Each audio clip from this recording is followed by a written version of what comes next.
यह कहानी एक छोटी सी बस्ती की है, जहां एक छोटा सा गांव था। उस गांव में तीन दोस्तों की कहानी थी। सारा, झारा और अली। ये तीनों अपनी उम्र के हिसाब से काफी छोटे थे, लेकिन उनकी दोस्ती इतनी गहरी थी जैसे वे एक दूसरे को बहुत दिनों से जानते हों। सारा एक प्यारी सी लड़की थी जो अपने दोस्तों की मदद करना बहुत पसंद करती थी। उसकी आंखों में हमेशा मसरूफियत, व्यस्तता झलकती थी और वह दुनिया को अपनी मुस्कान से रोशन करती थी। वह अपनी माँ के साथ घर का काम भी करती थी और स्कूल में बहुत अच्छी छात्रा थी। उसका सपना था कि वह बड़ी होकर डॉक्टर बने। जारा सारा की अच्छी दोस्त थी। जारा काफी छोटी सी और प्यारी थी। उसकी मुस्कान हर वक्त उसके चेहरे पर रहती थी और वह हर वक्त अपने दोस्तों को खुश रखती थी। जारा का सपना था कि वह एक आर्टिस्ट बने। वह आर्ट और ड्राइंग में बहुत अच्छी थी। जारा को पता था कि दोस्ती सिर्फ अपनी बात रखने का नाम नहीं, बल्कि दूसरों की मदद करना भी जरूरी है। जारा और सारा की दोस्ती बहुत गहरी थी और वे दोनों हर वक्त एक दूसरे के साथ वक्त गुजार रही होती थी।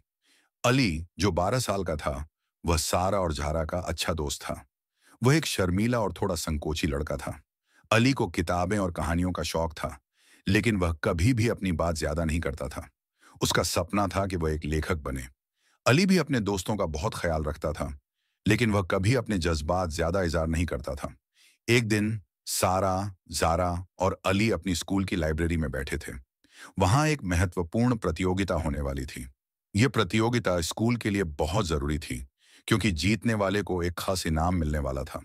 जारा, जो आर्टिस्ट थी, ने कहा, हम सबको इस प्रतियोगिता में हिस्सा लेना चाहिए।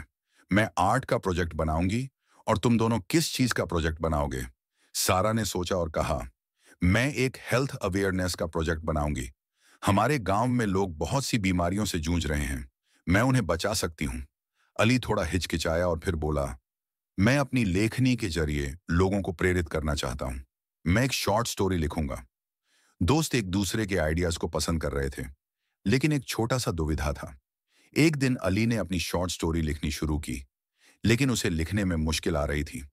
अली का दिल भर गया था, क्योंकि वह अपनी कहानी में सच्चे जज्बात नहीं डाल पा रहा था। उसका मन कह रहा था कि वह कुछ गलत लिख रहा है। उस वक्त जारा ने अली को देखा और बोली, अली, तुम्हारे अंदर बहुत पोटेंशियल है। तुम्हें अपनी कहानी में अपनी असली भावनाएं और सोच डालनी चाहिए।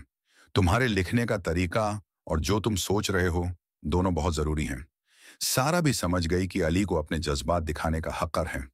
उसने अली से कहा, अपने दिल की बात लिखो। अली, तुम्हारी लिखाई तुम्हारे अंदर के जज्बात की इज़हार करेगी। तुम्हारे लिखने में सच्चाई और ईमानदारी होनी चाहिए। अली ने दोनों दोस्तों की बात को समझा और अपनी कहानी में ईमानदारी से काम लिया। उसने सोचा, अगर मैं सच लिखूंगा तो सब लोग मुझसे प्यार करेंगे। कुछ दिन बाद जब प्रतियोगिता का वक्त आया, सारा, झारा और अली अपने प्रोजेक्ट्स लेकर स्कूल गए। सारा ने हेल्थ अवेयरनेस का प्रोजेक्ट बनाया था। जारा ने अपने आर्ट का प्रोजेक्ट प्रेजेंट किया और अली ने अपनी लिखी हुई शॉर्ट स्टोरी सबको सुनाई। सभी शिक्षकों और छात्रों ने इन तीनों की मेहनत की सराहना की। अली की कहानी सबको इतनी पसंद आई कि उन्होंने अली से कहा, तुम्हारे लिखने में सच्चाई थी। तुम्हारे जज्बात तुम्हारी कहानी में झलक रहे थे। झारा का आर्ट प्रोजेक्ट भी सबको बहुत पसंद आया। उसके रंगों और तस्वीरों में एक नई सोच थी। सारा का हेल्थ अवेयरनेस प्रोजेक्ट भी बहुत जानकारीपूर्ण था और उसने अपने गांव के लिए बहुत अच्छा काम किया था। आखिरकार प्रतियोगिता के रिजल्ट आए। जारा को पहला पुरस्कार मिला, सारा को दूसरा और अली को तीसरा पुरस्कार मिला। लेकिन सबसे जरूरी बात यह थी कि तीनों दोस्त अपनी ईमानदारी और सच्चाई से जीत चुके थे। उन्होंने यह सीखा कि जीत सिर्फ इनाम तक नहीं होती, बल्कि ईमानदारी और अपने काम में पूरी तरह से सच्चा होना ही असली जीत है।